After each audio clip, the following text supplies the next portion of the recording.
স্বাগত জানাচ্ছি বাংলা ভিশনের নিয়মিত আয়োজন এন মোহাম্মদ পাবলিক পার্লামেন্টে। সাথে আছে তাইমুর রশিদ। আমার সাথে আজকে আলোচনার জন্য স্টুডিওতে উপস্থিত আছেন চারজন অতিথি। আমার হাতে ডানে আছেন জি9-এর সাধারণ সম্পাদক ডাক্তার সাখাওয়াত হোসেন সায়ন্ত, আছেন সিপিবির কেন্দ্রীয় কার্যনির্বাহী সদস্য ডাক্তার সাজিদুল হক রুবেল। আমার হাতে বামে আছেন ঢাকা বিশ্ববিদ্যালয়ের উন্নয়ন অধ্যয়ন বিভাগের অধ্যাপক ডক্টর আসিফ শাহান, আছেন এনসিপির যুগ্ম সদস্য সচিব আলাউদ্দিন মোহাম্মদ। আপনাদের চারজনকে স্টুডিওতে স্বাগত জানাচ্ছি। দর্শক, এন মোহাম্মদ পাবলিক পার্লামেন্টের আমাদের আজকের আলোচনার বিষয় নির্বাচনী প্রচারণায় কথার উত্তেজনা। তবে এর বাইরেও টিআইবির পর্যবেক্ষণ, গণভোট নিয়ে যে বিতর্ক এবং দিন শেষে কেমন হবে নির্বাচন, এইগুলো নিয়ে তো আলোচনা করবে। আলোচনা শুরু করতে চাই জি9-এর সাধারণ সম্পাদক ডাক্তার সাখাওয়াত হোসেন শান্ত। বলছিলাম যে নির্বাচনী প্রচারণা এবার কথার উত্তেজনা, যত নির্বাচনের দিন হিসেবে 9 দিন বাকি, প্রচারণায় অপপ্রচার আসছে, সামাজিক যোগাযোগ মাধ্যমে অপপ্রচারের অভিযোগ আসছে, ভোটের প্রচারণা যখন তুঙ্গে তখন দুই দলের অর্থাৎ বিএনপি জামাতের পাল্টাপাল্টি অভিযোগ আসছে। নিশ্চয় জানেন যে কর্মজীবী নারীদের বিষয়ে একটি পোস্ট নিয়ে সরগোল, এক্স অ্যাকাউন্ট হ্যাকের বিষয় আছে। মানে এবার নির্বাচনে খুব বেশি এই যে নারী এবং মুক্তিযুদ্ধ কেন আলোচনায়? আপনাকে ধন্যবাদ জানাচ্ছি এবং আলোচনায় 3 জন সম্মানিত অতিথি আছেন এবং যারা শুনছেন সবার জন্য শুভেচ্ছা রইল। নির্বাচনে কথার উত্তেজনা আছে, আর একটা হচ্ছে গিয়া বাজে কথা নিয়ে পরে উত্তেজনা সৃষ্টি, এই দুইটা জিনিসই আছে। কথার উত্তেজনা হচ্ছে একে অপরকে ঘায়েল করবার জন্য যে উত্তেজিত কথা বলা, সেরকম একটা কথার উত্তেজনা আছে। সেটা বাংলাদেশে সবসময় নির্বাচনে রাজনীতিগুলো ছিল, আছে, হয়তো থাকবেও। আমি আপনি পছন্দ করি বা না করি, এবং এটা পৃথিবীর সব দেশেই কম বেশি থাকে, আছে। আর একটা হচ্ছে গিয়ে অসংলগ্ন, অপ্রয়োজনীয়, পশ্চাৎপদমুখী কথা বলে সেটা নিয়ে একটু উত্তেজনা তৈরি হওয়া এবং সেখান থেকে আবার সরে যাওয়া, অস্বীকার করা এবং সেটা নিয়েও আবার উত্তেজনা হওয়া, সেরকম। আজকে আপনার এখানে আসার আগে জামায়াতের আমিরের একটা বক্তব্য শুনতে আসছিলাম। চট্টগ্রামে অলি আহমেদ ছাতা মার্কা বোধহয় এলডিপি ওকে আছে, কিন্তু তাদের মার্কা তো ছাতা মার্কা। এই ছাতা মার্কা তার হাতে তুলে দিয়ে উনি সব জায়গায় জোটের শরিকদের, অন্যদের তো মুরব্বী হিসেবে, উনি জোটের মুরব্বী না, তো জোটের মুরব্বী তার ছোট ভাই যারা আছে, বয়সে ছোট বড় যাই হোক, দল হিসেবে ছোট ভাইদের হাতে মার্কাটা তুলে দেন এবং তাদের জন্য একটু দোয়া দুরুদ পড়ে দেন।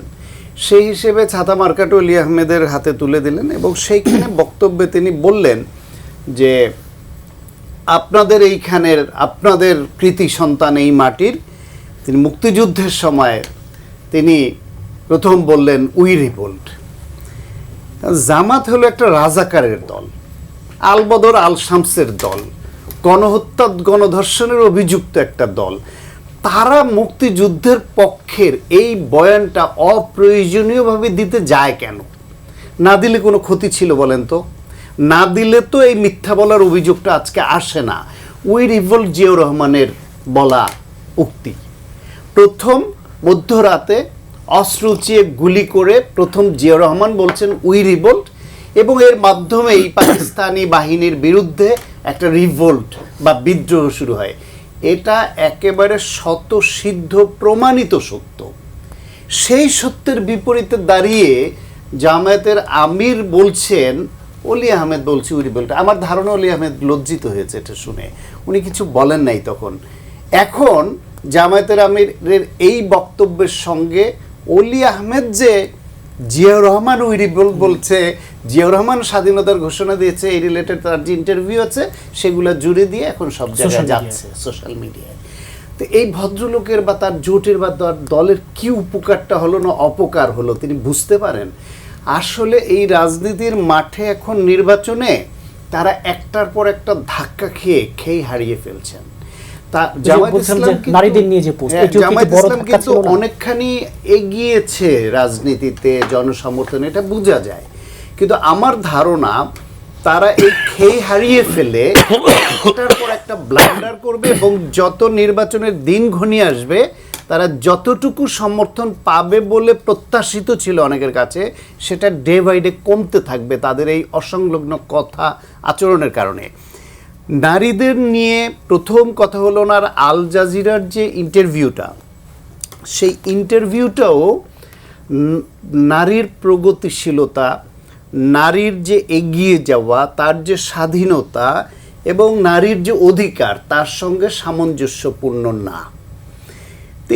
তারা ধর্মীয় রাজনীতি করেন, তাদের দৃষ্টিভঙ্গিতে সেটা করেছেন, মানলাম।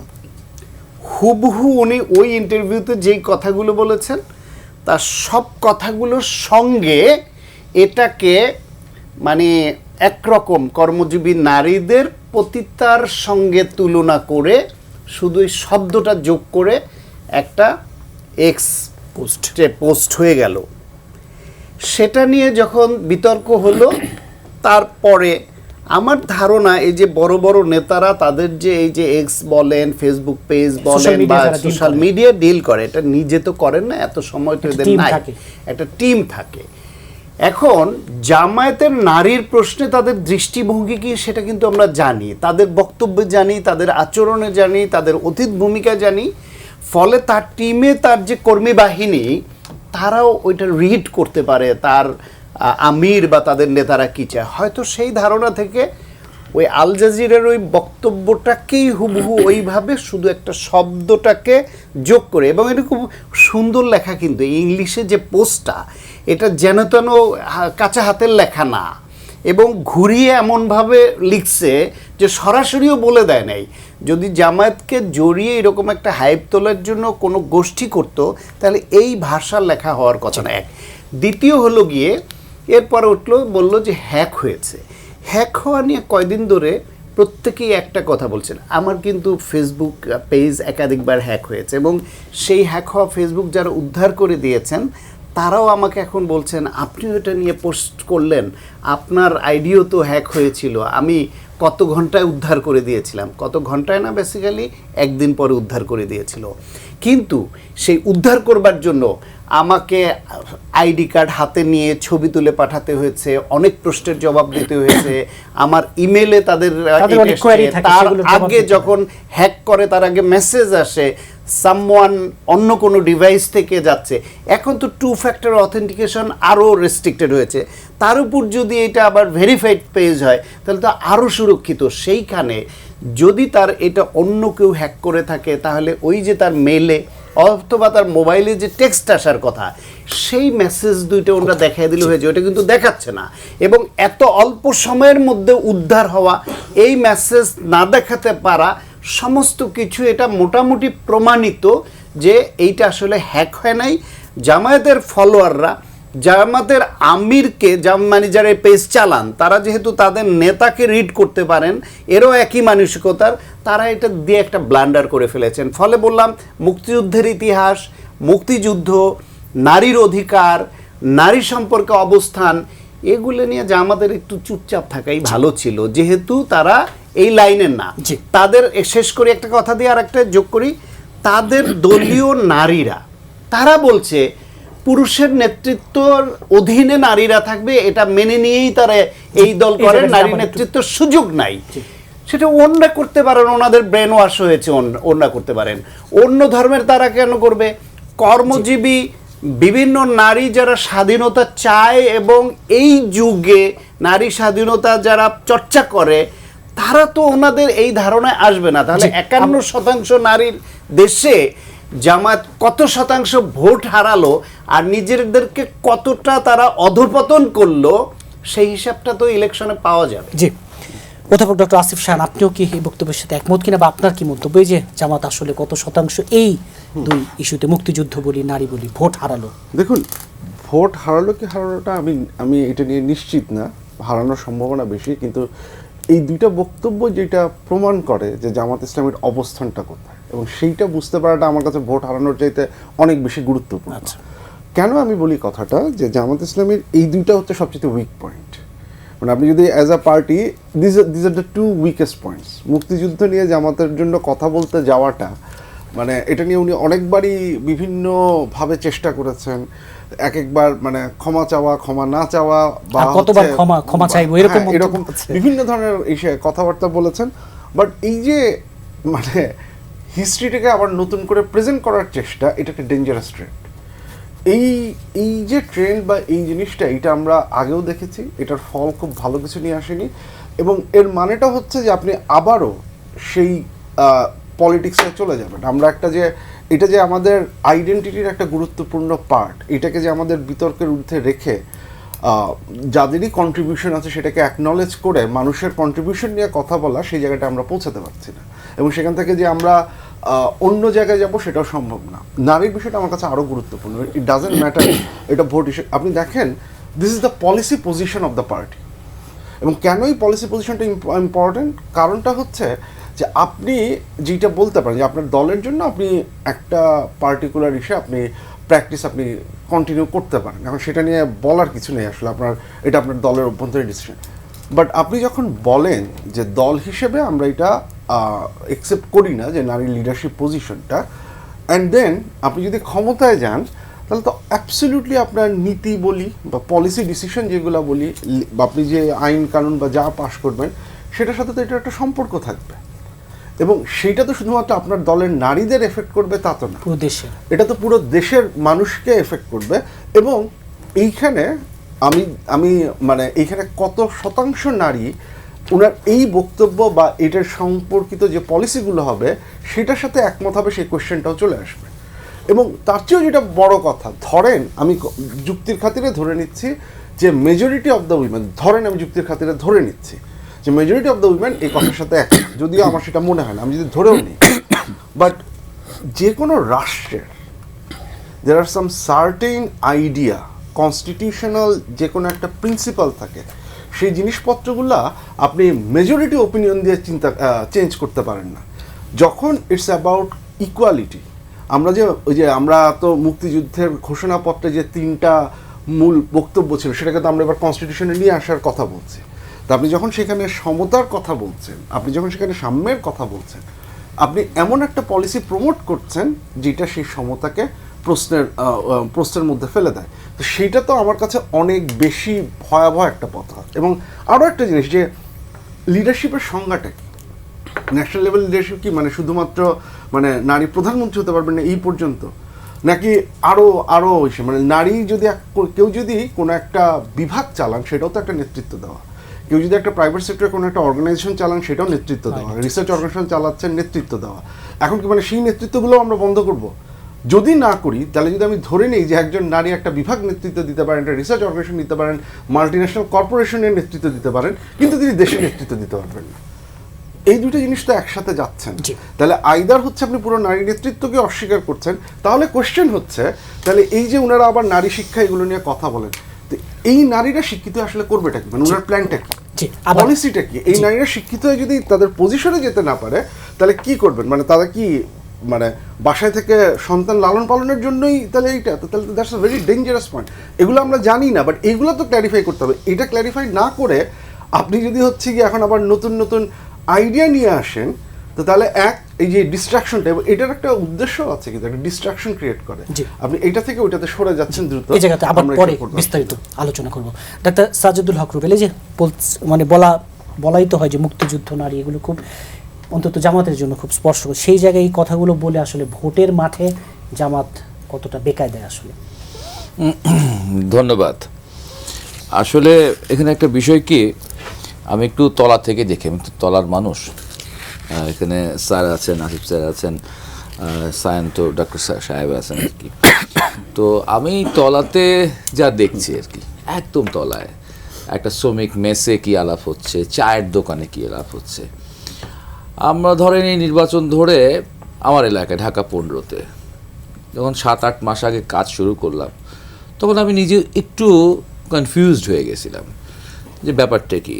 আমি আমার নিজের পাড়া, নিজের মহল্লাটাকে ঠিক রিড করতে পারছি না। বাংলাদেশকে খুব চেঞ্জ হয়ে গেল কিনা, ঠিক আছে? চারদিকে খুব প্রকোপ, হ্যাঁ, এবং জামাতের আত্মবিশ্বাসে খুব টুইটম্বুর একটা পরিস্থিতি, এবং হিজাবের সংখ্যাও ইত্যাদি বেড়ে গেছে, পর্দার সংখ্যাও বেড়ে গেছে, এবং যে কেউ দাঁড়িয়ে রাখছে আর কি। আমি দেখলাম যে ক্লিন শেপ খুব কম, এমনও দেখা যাচ্ছে যে কোথাও 10 জন বসে আছে, আমি একমাত্র শেপ করা মানুষ। আমার নিজেকে মনে হচ্ছে এলিয়েন, ঠিক আছে? আমার ব্যাপারটা কি, এখানে সবাই শেপ করে, এখানে সবাই শেপ করা, হ্যাঁ এটা গুড সাইড। তো আমার নিজেকে এলিয়েন মনে হচ্ছে, আরে বাবা আমি কি বিদেশ থেকে আসলাম নাকি হঠাৎ করে? কিন্তু আমি কাজ করতে করতে করতে করতে গিয়ে দেখলাম যে না, ব্যাপারটা আসলে সেমনটা নয় আর কি। চেহারাটা লাগছে অন্যরকম দেখতে, কিন্তু ভেতরটা আগের মতোই আছে মানুষের, চেতনার জায়গাটা আগের মতো আছে আর কি। এবং আমি কিন্তু খুব সেন্সিটিভ এলাকা, এখানে জামাতের আমির স্বয়ং কাজ করছে আর কি, ঢাকা 15। তো সেখানে অনেকগুলো বিষয় যে আমি দেখেছি তাদের এই ধরনের বক্তব্যগুলোতে কিন্তু তলার মানুষের রিয়াকশন আছে। তারা বলতেছে যে এটা অপ্রয়োজনীয় কথা, এই কথায় তারা আবার সবসময় ভয় পায়, এই কথায় না আবার একটা দাঙ্গা বেঁধে যায়, এই কথায় নাকি একটা দঙ্গল বেঁধে যায়, মব তৈরি হয়ে যায়, এসবকে নিয়ে আবার নাকি নির্বাচনটাই বাতিল হয়ে যায়। মানুষের প্রচণ্ড প্রত্যাশা আছে নির্বাচন হোক, আবার আতঙ্ক আছে নির্বাচন হয়তো হবে না, আবার আতঙ্ক আছে নির্বাচনের সময় বড় সংঘাত হবে কিনা। এবং সেই সময় এই ধরনের তাদের ভাষায় বলি সুরসুরি দেওয়া আলোচনা, যেটা আপনি একে সুরসুরি দিচ্ছেন, আমাদের ভাষায় বলি একটা প্রভোকেশন দেওয়া হচ্ছে, উস্কানি দেওয়া হচ্ছে, যে পরিস্থিতিটাকে হচ্ছে গিয়ে ঘোলাটে করার জন্য। দেখবেন কোনো প্রয়োজন নাই এই কথা বলবার। আমি সায়ন্ত ভাইয়ের সাথে খুব একমত আর কি, যে এটা তার বিভাগ না, তার ডিপার্টমেন্ট না, ঠিক আছে। এই ব্যাপারটা তিনি কথা বলতে যান কেন? এটা তার দুর্বলতার জায়গা। তো তার দুর্বলতার জায়গা কি আপনি কি মনে করতে চান যে এত বড় লিডার তিনি স্লিপ অফ টাং এসব বলছেন? আমরা কিন্তু আমি ব্যক্তিগতভাবে এটাকে মনে করি না স্লিপ অফ টাং।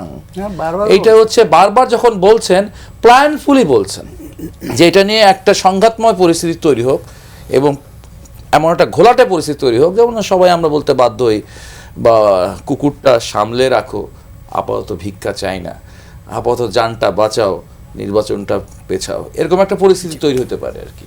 তো সেই তৈরি করার জন্য বারবার উস্কানি দেওয়া হচ্ছে আর কি। জি, আবার আসবো।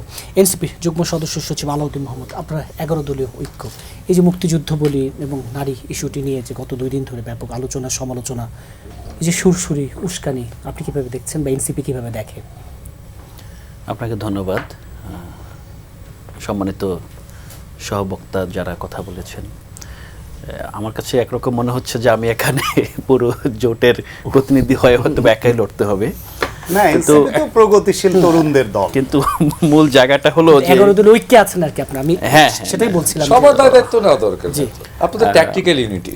মূল জায়গাটা হলো এখানে এটা সত্য যে নারী প্রশ্ন এবং বাংলাদেশের প্রেক্ষিতে মুক্তিযুদ্ধ প্রশ্ন, আর বৈশ্বিক প্রেক্ষিতে আপনার রিলিজিয়াস যে পলিটিক্স, সেটার সাথে যে আপনার বিশেষ করে মুসলিম সংখ্যাগরিষ্ঠ রাষ্ট্রে আপনার ইসলামিক খিলাফায় রাষ্ট্র এবং গণতন্ত্র, এর মধ্যকার যে তাত্ত্বিক সংঘাত আছে, আপনার শতবর্ষব্যাপী বিতর্ক আছে, এর মধ্য দিয়েও বাংলাদেশে যেই ধরনের রাজনীতি গড়ে উঠেছে, আমি এটাকে প্রথমত মনে করি যেটা একটা অস্বাভাবিক পরিস্থিতি। এবং এটা যে কোনো জায়গায় যখন ফেসিবাদ দানা বাঁধে, তখন সমাজের যে সামাজিক শক্তিগুলো স্বাভাবিকভাবে ধ্বংস করে দেয় এবং কোনো না কোনো গোষ্ঠীকে ডিহিউম্যানাইজ করে, নির্যাতিত করে। যে বাংলাদেশের ক্ষেত্রে যেটা হয়েছে গত 15-17 বছরে, জামাতে ইসলাম এবং বিএনপি সমভাবে একই পরিচয় ট্যাগড হয়েছেন, এবং মূল ট্যাগিংয়ের জায়গাটা কিন্তু বিএনপি ছিল না, ট্যাগিংয়ের জায়গাটা ছিল বিএনপি, যেহেতু জামাতের সাথে আছে। সো এখানে আপনার এই গোটা দুই শক্তি একত্রে মিলে বাংলাদেশে মৌলবাদের উত্থান ঘটবে, অথবা বাংলাদেশে যত ধরনের আপনার ধর্মভিত্তিক অপকর্ম আছে সেটার জন্য দায়ী হবে। সো ফ্যাসিজমের একটা আপনার বৈধতার জায়গা ছিল সেটা। সেক্ষেত্রে যদি আমরা দেখি, এখন যেটা হয়েছে যে আমরা দীর্ঘদিন মজলুমের পক্ষে দাঁড়ানোর জন্য আমরা যেই আপনার আদর্শ নির্বিশেষে, পরিচয় নির্বিশেষে সবার পক্ষে দাঁড়িয়েছি, এবং দাঁড়ানোটাই আমাদের সমাজের একটা আপনার সচেতন ফেসিবাদ বিরোধিতার অংশ হয়েছিল। কিন্তু স্বাভাবিকভাবেই এইটা একজন অধ্যাপকের দাঁড়ানো, একজন অ্যাক্টিভিস্টের দাঁড়ানো আর একজন সাধারণ মানুষের দাঁড়ানো সেম নয়। তো আমি মূল জায়গাটা দেখি যে এই গত 15 থেকে 17 বছরের ফেসিজমের একটা চূড়ান্ত পরিণতি হলো যে তৃণমূলে ফেসিবাদ অথবা ফেসিবাদ যে আদর্শের উপর ভিত্তি করে প্রতিষ্ঠিত হয়েছে, সেগুলোর প্রতি জনগণের একটা তীব্র ঘৃণা, বিতৃষ্ণা এবং প্রতিরোধ পরায়ণতা, এইটার স্পেসটা এখানে জামাত এবং এখন যে জোট প্রক্রিয়া যারা গিয়েছেন সবাই এটা নিয়েছে। এক্ষেত্রে সায়ন্ত ভাই যেই সমালোচনা করলেন খুব শুরু থেকেই, যে জামাত রাজাকারের দল, তারা তো আসলে মুক্তিযুদ্ধ নিয়ে কথা বলতে পারে না, কথাটা আংশিক সত্য। কিন্তু জামাতকে বাংলাদেশের রাজনীতিতে তিনবার পুনর্বাসন করেছে বিএনপি। ৭৫-এর ১৫ আগস্টের ট্র্যাজেডির পর বাংলাদেশে যখন আপনার বিপ্লবী সংহতি দিবস যেটা আমরা পালন করে থাকি, সেটার মাধ্যমে যখন আপনার জিয়াউর রহমানের আপনার উত্থান হলেন রাষ্ট্রনায়ক হিসেবে, তখন কিন্তু জামাতের প্রথমবারের মতো বাংলাদেশের রাজনীতিতে পুনর্বাসন হয়। তখন কিন্তু মুক্তিযুদ্ধের ৫ বছরও হয় নাই, মানুষের মনে দগদগে ক্ষত। এবং ওই সময়কার যে পরিস্থিতি, আমি নিশ্চয় মনে করি না যে 2025-এ এসে 26 সালের যে নির্বাচন, এই নির্বাচনটা 1975-এর জামাতকে পুনর্বাসন, জামাতকে রাজনীতির সুযোগ দেওয়া, বৈধতা দেওয়া, রাজনৈতিক দল হিসেবে তাদেরকে আপনার পাসপোর্ট ফিরিয়ে দিয়ে এনে, নাগরিকত্ব ফিরিয়ে দিয়ে এনে এসে তাদেরকে আপনার রাজনীতিতে পুনর্বাসিত করা, সেটার সাথে এটা তুলনীয় নয়। কিন্তু আপনি কি মনে করেন কিনা যে মুক্তিযুদ্ধ, নারী, এইসব ইস্যুতে আসলে এই ইস্যুতে আমি একটু আসছি, জাস্ট ছোট একটা বিষয় বলি যে জামাতকে পেলে পুষে বড় করেছে বিএনপি। জামাত ৭৫-এর পর বিএনপির শাসনে বৈধতা দিয়েছে। তারপর যখন ৯১-তে নির্বাচন হলো, বিএনপির কাছে অপশন ছিল, 2টা অপশন থেকে জামাতকে বেছে নিয়েছে এবং জামাতকে নিয়ে আপনার সরকার গঠন করেছে। 2001 সালে জামাতের যে যুদ্ধাপরাধের কথা আজকে বলছে, তারা তাদের সেই নেতৃত্বের গাড়িতে পতাকা তুলে দিয়েছে। সো সেই জায়গা থেকে আমি মনে করি যে জামাত প্রশ্নটা আমাদেরকে অবশ্যই জাতিগতভাবে ডিল করতে হবে, কিন্তু বিএনপি আজকে যেই স্ববিরোধিতার জায়গা থেকে জামাতকে আলগা করে পুরো আওয়ামী লীগের জায়গা জামাতকে বসে আপনার দূরত্বটা তৈরি করছে, এটা অনেকটাই কৃত্রিম। এবং এই জায়গাটা মনে হয় বাংলাদেশের আগামীর রাজনৈতিক অথবা আপনার সামাজিক সংহতির জন্য খুবই ডিভাস্টেটিভ। কারণ একটা বিষয় দেখেন, এখানে যেমন আওয়ামী লীগ যেভাবে জামাতকে ডিল করেছে, এই ডিল করাটাকে কিন্তু বিএনপিও কিন্তু ভালোভাবে নেয় নাই, এবং বিএনপি থেকে জামাতকে বিচ্ছিন্ন করার জন্য বছরের পর বছর প্রচেষ্টা চলেছে। কিন্তু বিএনপি যেহেতু মাঠের শক্তিতে বিভিন্নভাবে, বিভিন্ন কারণে, বিভিন্ন সমীকরণে জামাতকে প্রয়োজনীয় মনে করেছে, জামাতকে ততদিন পর্যন্ত রেখেছে যতদিন পর্যন্ত আওয়ামী লীগ এখান থেকে বিদায় না হয়েছে। তো সেক্ষেত্রে এখন আওয়ামী লীগের জায়গায় এসে যদি বিএনপি সেম আপনার সমালোচনা, সেম র্যাটরিক, সেম ন্যারেটিভ দিয়ে রাজনীতিটা করতে চায়, আমার মনে হয় এটা বিএনপির জন্য আত্মঘাতী। লাস্টলি যেটা আমি বলতেই হবে সেটা হলো যে অবশ্যই জামাতের যে নারী প্রশ্ন আছে, জামাতের যে মুক্তিযুদ্ধের প্রশ্ন আছে, এই প্রশ্নটাকে আমরা প্রশ্ন হিসেবে দেখছি, এটা উত্তর খোঁজার আমাদের প্রচেষ্টা আছে, এবং তরুণ হিসাবে, এই প্রজন্মের রাজনীতিবিদ হিসেবে আমরাও আমাদের রাজনৈতিক গতিপথের মধ্য দিয়ে এটা উত্তর ইনশাল্লাহ খুঁজে বের করব। ডাক্তার সাখাওয়াত হোসেন শান্ত, যে আলাউদ্দিন মোহাম্মদ বলছিলেন যে আওয়ামী লীগ দীর্ঘদিন জামাতকে যেভাবে রাজনীতিতে ট্রিট করেছে, সেই একই কায়দায় বিএনপি এবং এই যে পুরনো ধাঁচের যেই রাজনীতি। আমার আলাউদ্দিনের কথা শুনে আমার ওর জন্য এক ধরনের মায়া হচ্ছিল এই জন্য যে ওরা যারা তরুণ প্রজন্ম নতুন বন্দোবস্তর বয়ান নিয়ে রাজনীতিতে আসলো, এবং আমরা খুব আশাবাদী হয়ে তাকিয়েছিলাম যে কোনোভাবেই হোক ওরা, আমার পার্সোনাল চাওয়াটা ছিল যে ওরা ইন্ডিপেন্ডেন্টলি পলিটিক্স করুক এই দলটা, ফলে বিএনপি, জামায়াত ইসলাম সহ ট্রেডিশন দলগুলোর মধ্যে অগ্রহণযোগ্য যে কাজগুলো আছে তারা চাপে পড়ুক যে এই রাজনীতি চলবে না। সেই প্রত্যাশা নিয়ে কিন্তু আমি যদিও বিএনপিকে সমর্থন করি, কিন্তু ওদের প্রতি ওই ভালোবাসা নিয়ে কিন্তু তাকিয়েছিলাম, এবং ওরা বিএনপির সঙ্গে জোটে আসলেও আমি খুশি হতাম না, এবং ওদের সঙ্গে ব্যক্তিগতভাবে যখন কথা হতো আমি কিন্তু বলতাম যে কোনো জোটে যেয়েন না আপনারা।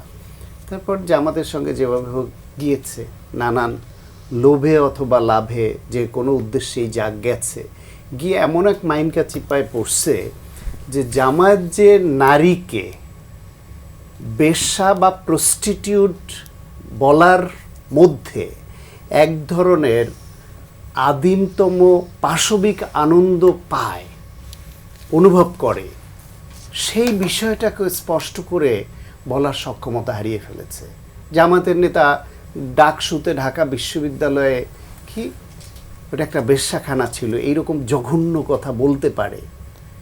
জামাতের টপ লিডার আল জাজিরায় নারীকে নিয়ে অবদমন করবার নীতি নিয়ে যে কথা বলতে পারেন, তার আবার টুইটে সেখানে একটা শব্দ যোগ করে ওইটাকেই একটু আবার যেভাবে প্রস্টিটিউট বলে চালাতে পারেন, তাদের নারী নীতির যে অবস্থা, আর মুক্তিযুদ্ধের প্রশ্নে বিএনপি ভুল করেছে। আমি যে বহু অনুষ্ঠানে বলেছি বিএনপি এবং আওয়ামী লীগ দুই দল এই জামায়াতের প্রতিষ্ঠার জন্য দায়ী, অপরাধী। কারণ এই দুইটা দল প্রশ্রয় না দিলে বাংলাদেশের রাজাকার আর স্বৈরাচারের জায়গা হতো না। তারা নিজেদের রাজনৈতিক লাভ চিন্তা করে কখনো জামায়াতকে কখনো জাতীয় পার্টিকে সঙ্গে নিয়েছে বা ছুঁড়ে ফেলেছে, এই করে করে এই দল দুইটাকে টিকিয়ে রেখেছে। কিন্তু তার কোনোটাই কি জাস্টিফাই করে যে জামায়াতের আমির মুক্তিযুদ্ধের ইতিহাস নিয়ে ভুল তথ্য দিবেন, বলবেন যে ওই রিভোল্ট বলেছে অলি আহমেদ? এটা হয়। বিএনপি যে ভুল করেছে তার জন্য বিএনপিকে আপনি গালমন্দ করেন, তার সমালোচনা করেন, আমি নিজেই তো করছি, নিজেই বলছি যে বিএনপি ভুল করেছে। হ্যাঁ, তাদের উদ্দেশ্য তারা অন্যভাবে দেখে। জিয়াউর রহমান ইনক্লুসিভ পলিটিক্সের স্বার্থে, ঐক্যবদ্ধ হওয়ার স্বার্থে, যেটা শেখ মুজিবও করেছিল, নির্দিষ্ট অপরাধে অপরাধী যারা তাদের বাদ দিয়ে বাকিদের সাধারণ ক্ষমা ঘোষণা করেছিল। জেনে বুঝেই তো রাজাকারকে সাধারণ ক্ষমা ঘোষণা করেছিল ৭২ সঙ্গে মুক্তিযুদ্ধের পর। জিয়াউর রহমান দেখেছে আমি আরেক ধাপে গিয়ে নেই, এদের রাজনীতি নিষিদ্ধ, ওরা আসুক, আমরা আরও ঐক্যবদ্ধভাবে বা নতুন একটা পথ এবং ঘরানা তার তৈরি করতে হবে। রাজনীতিতে এটা হয়। সেই ভুল শুদ্ধ নিয়ে আমরা তো অবশ্যই সমালোচনা করতে পারি, কিন্তু তার কোনোটা কি জাস্টিফাই করে যে জামায়াতের আমির এই কথা বলতে পারেন যে অলি আহমেদ উই রিভোল্ট বলে বলছে, কীর্তি সন্তান? এই ভুল ইতিহাস তো তার দেওয়ার প্রয়োজন নাই। অন্তত এটুকুও যদি এনসিপি যে তরুণরা সাধারণত একটু নির্মোহ হয়, বয়স যেতে যেতে অনেকে পচে যায়, এদের তো এখনো পচার বয়সই হয় নাই।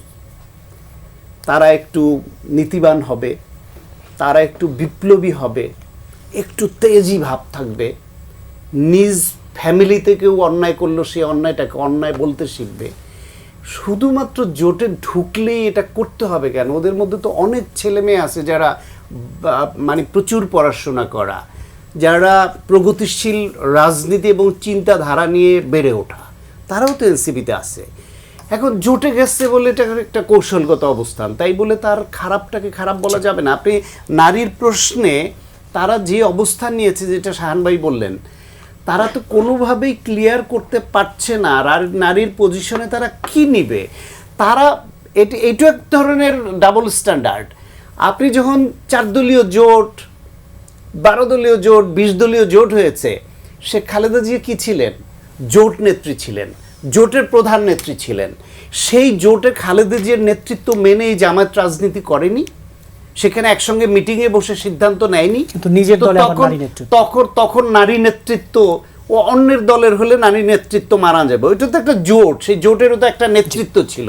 ওই প্রধানমন্ত্রীত্বে খালেদা জিয়া প্রধানমন্ত্রী ছিল না, তার অধীনে ওই ক্যাবিনেটে তার নেতৃত্ব মেনে জামাতের 2 জন মন্ত্রী ছিল না। মেইন কথাটা হচ্ছে এগুলো এক ধরনের মুনাফিকি, নিজের ভেতরে পোষণ করে যা, নিজের দলের ব্যাপারে করতে চায় যা, সেটা না করে তারা স্বার্থসিদ্ধির জন্য ওইখানে গেছে, দল টিকিয়ে রাখা বা দলকে এগিয়ে নেওয়ার জন্য। এটা হলো এক ধরনের ওই যে মুনাফিকি যেটাকে বলে, যে ভেতরে আর বাইরে অন্য, ভাবে এক, বলে আর এক, বলে যা করে আর এক। সেরকম শেখ হাসিনার সঙ্গে তারা বসেনি। রৌনক জাহান তার পলিটিক্যাল পার্টিজ অফ বাংলাদেশ বইতে বলছে ইট ওয়াজ এ টেকনিক্যাল অ্যালায়েন্স, কৌশলগত একটা জোট ছিল। কৌশলগত জোটে শেখ হাসিনাকে জোট মেনে জামাতের তৎকালীন নেতারা, নিজামী সাহেব, তারা বসছে না। আসিফ শাহ এখন তারা দিতে পারবে না, নারী নেতৃত্ব নাজায়েজ হয়ে যাবে। এই বিশেষ করে 5 আগস্টের পরে আমরা বলছিলাম যে নতুন যে রাজনীতি, নতুন বাংলাদেশ, নতুন যে বন্দোবস্তের কথা বলছি, সেখানে এই আলোচনাটা তখন দীর্ঘদিন ছিল যে আওয়ামী লীগ সব কিছুতে মুক্তিযুদ্ধকে যে এক ধরনের ট্যাগ করার, মুক্তিযুদ্ধ বিরোধী ট্যাগ করার, সেই মুক্তিযুদ্ধকে পুঁজি করে শুধু রাজনীতি আর এদেশে চলবে না। কিন্তু এখনও তো সেই মুক্তিযুদ্ধ নিয়ে বারবার আমাদের। দেখুন, এইটা প্রথম কথা হচ্ছে গিয়ে মানে মুক্তিযুদ্ধকে রাজনীতিতে আনা যাবে কি যাবে না, সেটার তো একটা বড় টেন্ডেন্সি বা এসে শুরু হয়েছে মুক্তিযুদ্ধকে অস্বীকার করার একটা ন্যারেটিভ। কারণ যেটা বললাম যে it's part of your identity, এটা আপনার বাংলাদেশ এই রাষ্ট্রের জন্ম যেখান থেকে হয়েছে সেটাকে যখন আপনি কোয়েশ্চেন করবেন, সেটাকে আপনি তখনই রাজনীতিতে নিয়ে আসেন। আপনি যদি বলেন যে এটা রাজনীতির বাইরে, তাহলে আপনাকে এইটুকু মেনে নিতে হবে যে we have some sort of agreement about মুক্তিযুদ্ধ, এইটাতে এই হচ্ছে গিয়ে ঘটনা এবং এটাকে আমরা কোনো কোয়েশ্চেনের মধ্যে ফেলবো না। আপনি যদি হচ্ছে গিয়ে সেখানে বিভিন্ন নেতৃবৃন্দের ভূমিকা নিয়ে আপনি কথা বলতে পারেন, we need to have some objective analysis, but এইটা তো একটা গণমানুষের যুদ্ধ, এটা তো মানুষের মানে আমরা বিপ্লব বলি বা হচ্ছে গিয়ে স্বাধীনতার আকাঙ্ক্ষা থেকে যে লড়াইটা, এটাকে তো আপনার অ্যাকনলেজ করতে হবে।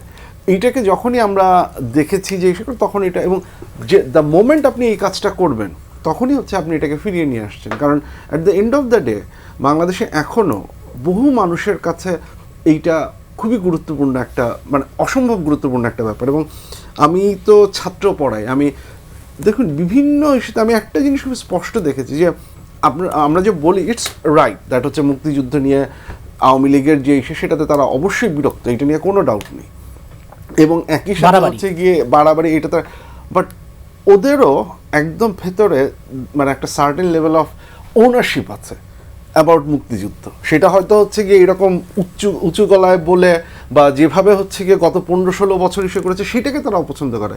সেটাকে যখন আমরা ট্রান্সলেট করার চেষ্টা করি যে এইটাকে খুব ইজিলি সরাই দেওয়া যাবে, সেটা আমার মনে হয় এক ধরনের ভুল, এবং সেই ভুলটা করাটা হচ্ছে গিয়ে এইটার এই সিচুয়েশনটা হচ্ছে গিয়ে তৈরি করে। সো যেটা হচ্ছে যে যতক্ষণ পর্যন্ত এই চেষ্টাটা থাকবে ততক্ষণ পর্যন্ত তার বিপরীত যেই মানে এটাকে প্রিভেন্ট করার যে টেন্ডেন্সি সেটাও থাকবে।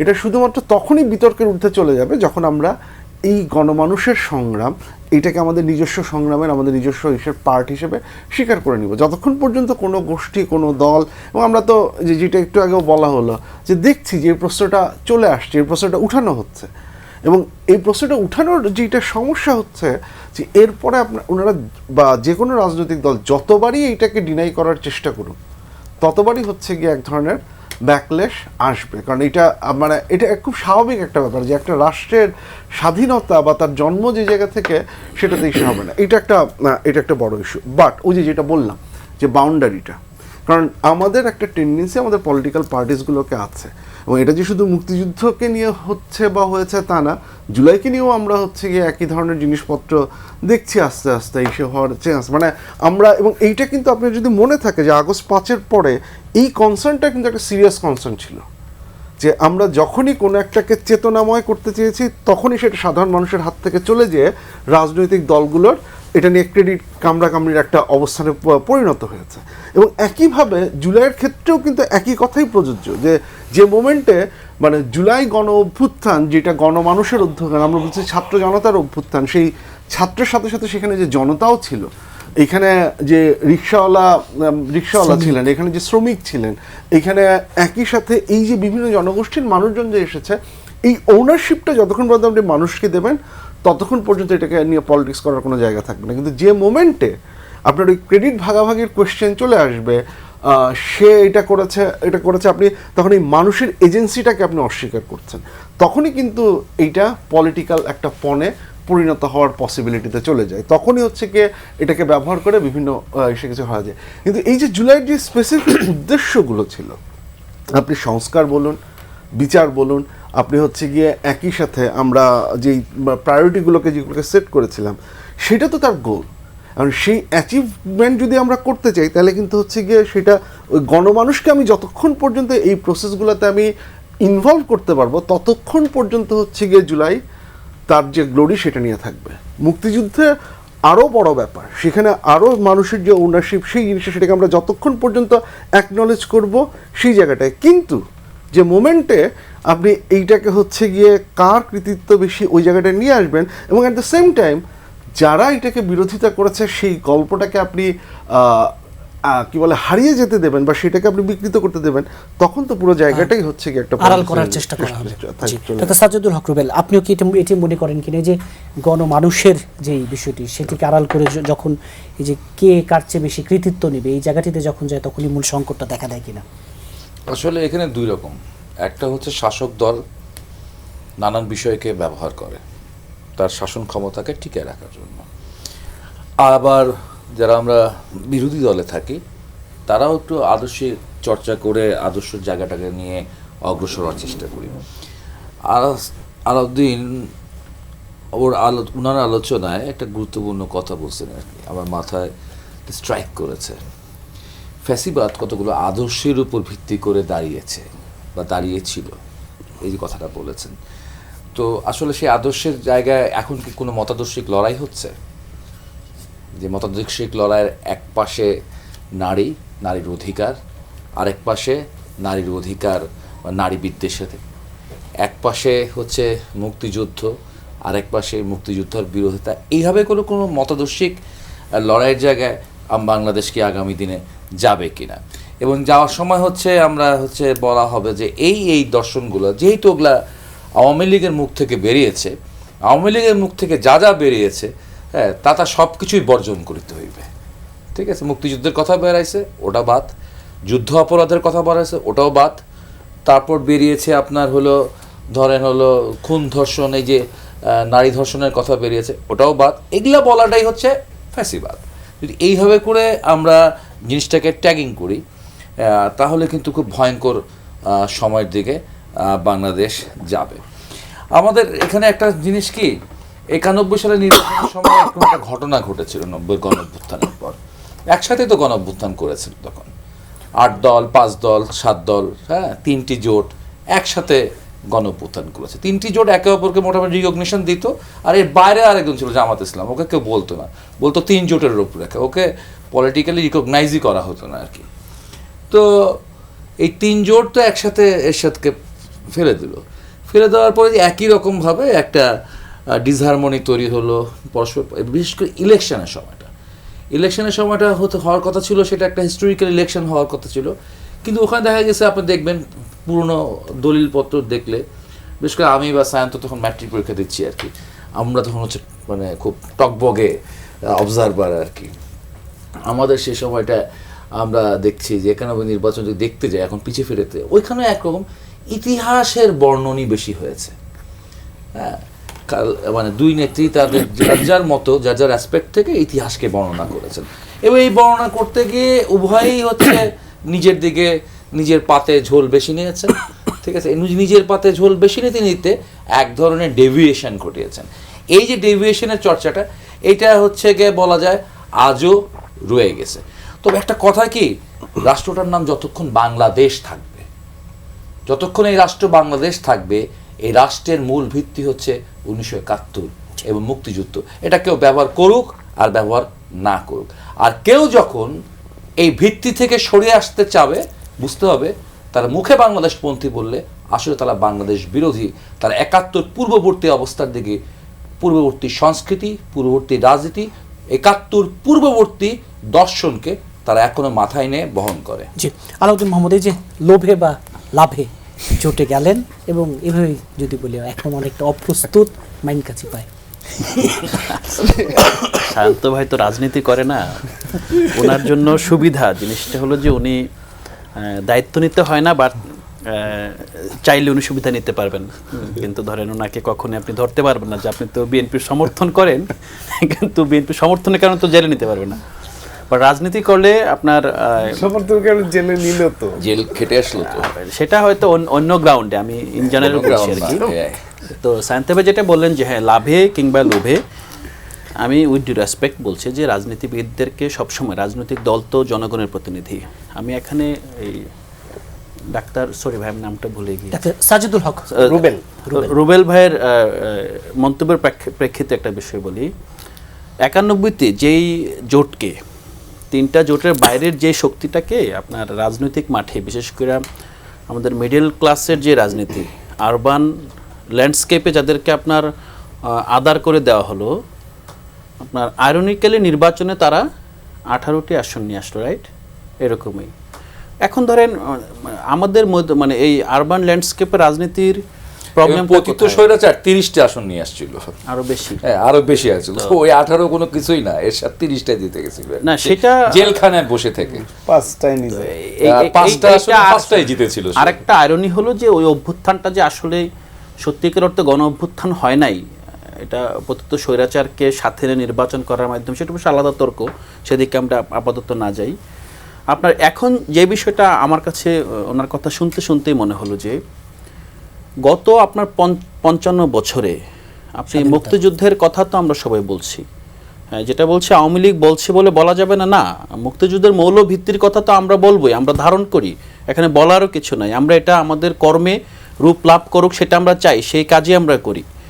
দ্বিতীয়ত হলো যে এখানে কেন 55 বছরে এই মুক্তিযুদ্ধের এই যে মৌল আদর্শিক ভিত্তির কথা বলেও আপনি রাজনীতির যে মূল যে জন আকাঙ্ক্ষা রাজনীতি সেটা ডেভেলপ করতে পারলেন না? আপনি কেন বিএনপি 17 বছর আপনার এইভাবে মজলুম হওয়ার পরও কেন নির্বাচনের মাঠে গিয়ে তার নিজের কোনো ন্যারেটিভ না দাঁড় করাতে পেরে তাকে আওয়ামী লীগের ন্যারেটিভ নিয়ে আওয়ামী লীগের ভোটারদের টানতে হয়েছে?